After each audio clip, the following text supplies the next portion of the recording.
Bien, alors le corrigé de ces exercices supplémentaires là, alors vous n'êtes pas obligé d'imprimer, hein, le PDF va vous suffire pour les lire.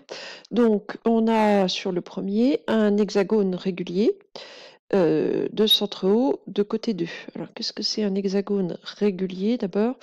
Alors c'est un hexagone, c'est-à-dire une figure à 6 côtés.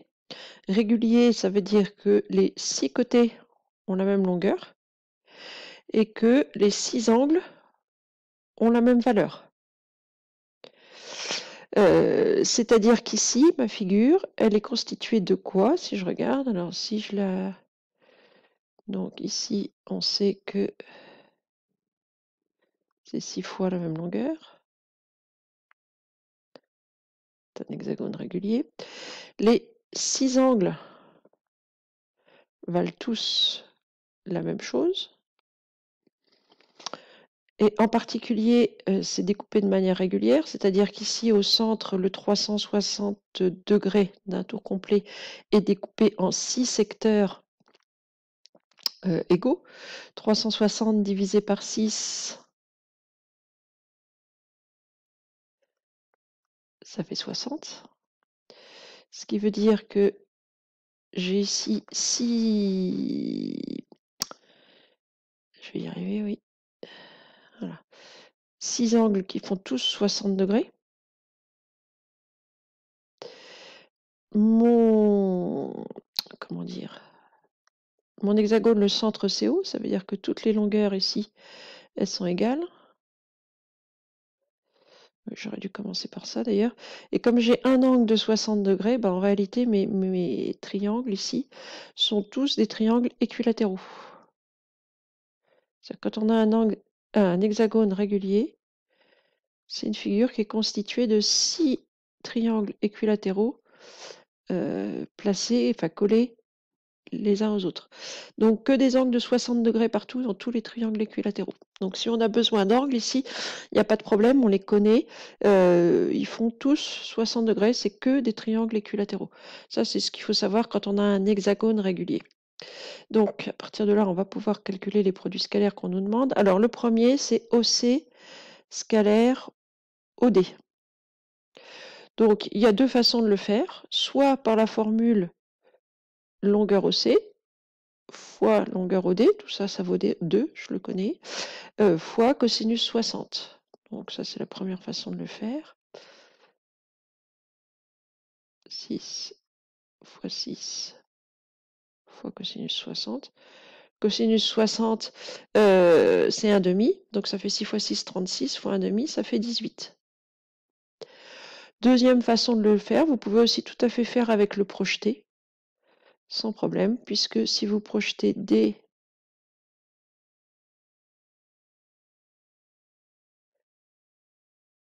sur OC, vous allez arriver au milieu de OC, votre triangle étant équilatéral, le pied de la hauteur, il est au milieu du côté opposé. Et donc dans ce cas-là, vous allez faire OH scalaire OC, c'est-à-dire 6. Pourquoi 6? C'est 2 le côté, j'ai fait n'importe quoi moi. J'ai écrit n'importe quoi, c'est pas 6 fois 6. Oh, excusez-moi, c'est 2 fois 2. Où est-ce que je vais chercher le 6? Je pense que j'ai fait un amalgame avec le 60 degrés. 2 fois 2 fois cos 60, donc en fait ça fait 2. Et puis ici, donc si je fais OH scalaire OC, je vais faire 2 fois 1, on va retrouver le 2 en faisant 2 fois 1. Donc soit avec le projeté, soit avec la formule du cosinus, ici les deux sont possibles. OC scalaire OE. Alors je pourrais aussi avec le projeté, puisque E va arriver au milieu ici de OF. Ouais, je vais le faire avec le projeté, tiens, ça va changer. Donc si je projette E sur la droite OC, on va l'appeler K celui-là, on va tous les appeler H. Je vais faire, alors par contre il faut faire attention, si vous faites OC scalaire OK, il y en a un qui part à droite et un qui part à gauche, on a bien des vecteurs collinéaires mais de sens opposé, donc ça va être moins 2 fois 1. C'est-à-dire moins 2. Vous pouvez aussi faire avec la formule du cosinus, c'est 2 fois 2 fois cos 120. Cos 120, ça fait moins 1,5. Vous allez retrouver votre moins 2. Ensuite, OC scalaire DE. Alors, OC scalaire DE. Alors, c'est des vecteurs qui ne se touchent pas pour l'instant. Cela étant, alors, il y a deux façons de le faire. Soit vous dites, bah, DE, si je viens le déplacer ailleurs, je vais me retrouver en OF. C'est pareil que c'est-à-dire que c'est pareil que OC scalaire OF.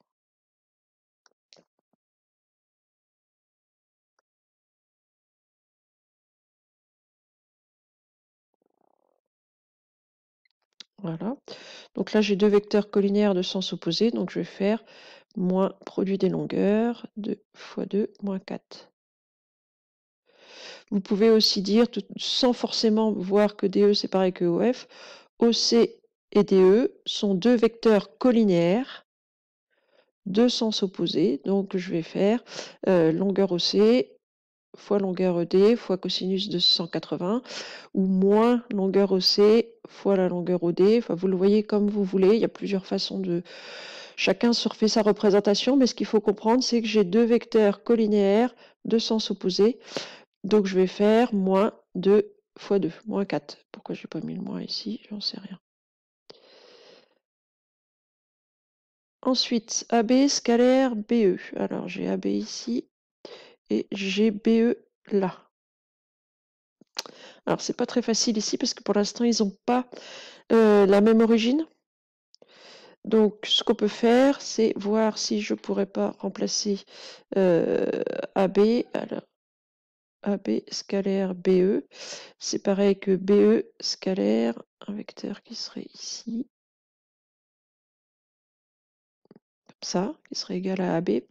On peut voir aussi, si on veut que ce soit plus simple, que c'est AB c'est moins BA. Donc ça c'est moins BA.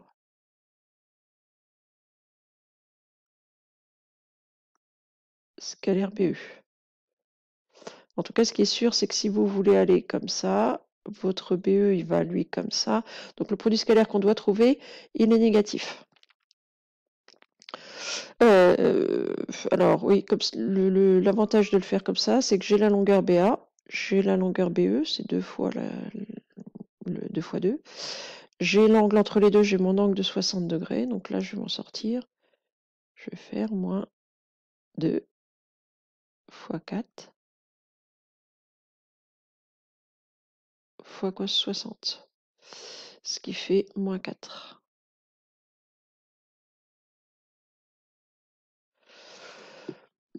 Cos 60 faisant un demi. Donc ça, c'est peut-être le plus simple, hein, de se ramener à avoir les deux vecteurs à la même origine, c'est-à-dire transformer AB en BA.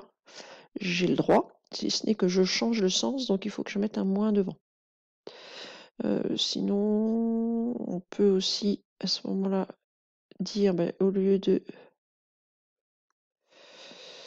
le AB, je peux venir le recopier ici.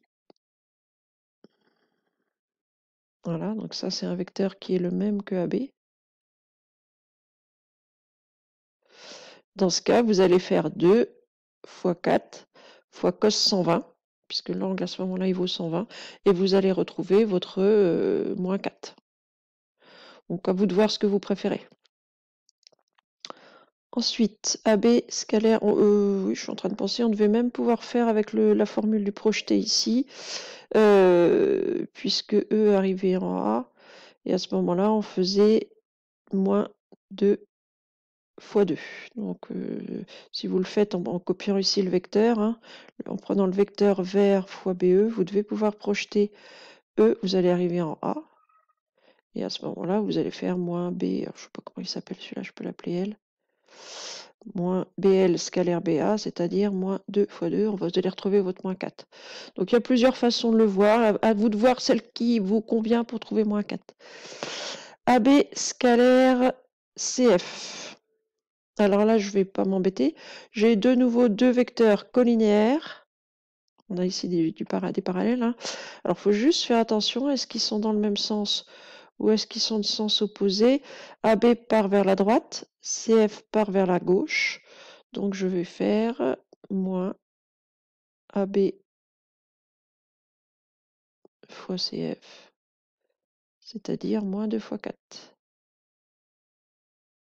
Moins 8. Ça, c'est quelque chose qu'il faut mémoriser, hein. Dès que vous avez des vecteurs collinéaires, c'est produit des longueurs avec un moins devant s'ils vont dans le sens, s'ils vont pas dans le même sens, ou en direct s'ils vont dans le même sens. Et enfin, dA scalaire EB. Alors, dA, il est ici. EB, il est là. Alors, je peux peut-être en coller un en le mettant à la même origine. Alors, je vais mettre dA ici, et puis je peux recopier un autre EB. On va changer de couleur, voilà. Donc, si je copie un deuxième EB, comme ça ils ont la même origine, je vais aller dans le prolongement de DC, hein. Et normalement, je dois arriver au même endroit que là où j'étais tout à l'heure. Voilà, ça, c'est pareil que EB. Comme ça, ça va vous permettre de voir que l'angle entre les deux, entre DA et EB, on a un angle qui vaut 60 degrés. Donc, je vais directement faire longueur DA 4 fois longueur EB 4 fois cos 60 qui vaut 1,5.